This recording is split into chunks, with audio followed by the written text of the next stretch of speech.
This is the CBS Evening News with Walter Cronkite.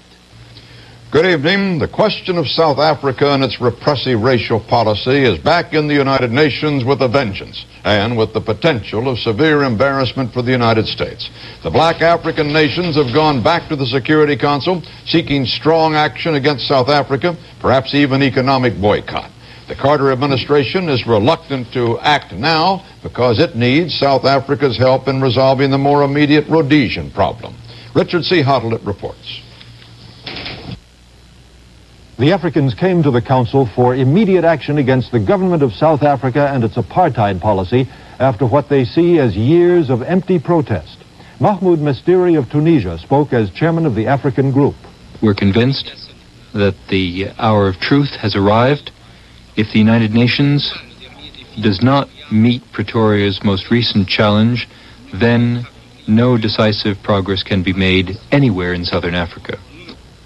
David Sibeko of the Pan-Africanist Congress, a South African resistance movement, said the UN must intervene to preserve peace with sharp, punitive measures. This debate must conclude with the adoption of the resolutions that will pave the way, only pave the way, to the immediate proclamation of a total arms embargo against apartheid South Africa. Pave the way towards the isolation of the apartheid regime in the fields of sport and culture.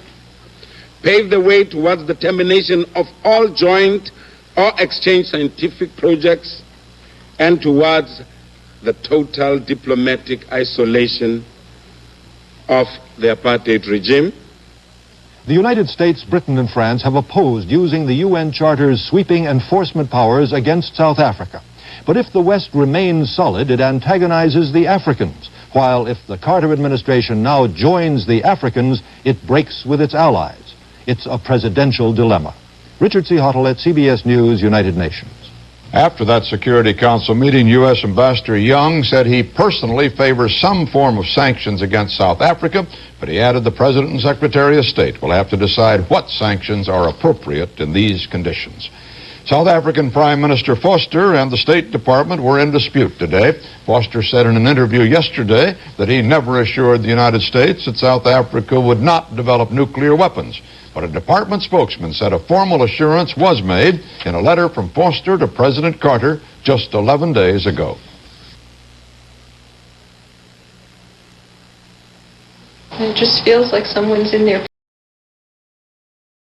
Tablet? No, it relieves headache and congestion, internal sinus pressure, and postnasal drip. Strength Tylenol. Will you try extra strength Tylenol? I'd be willing to try it. Compare regular aspirin, the leading extra ingredient.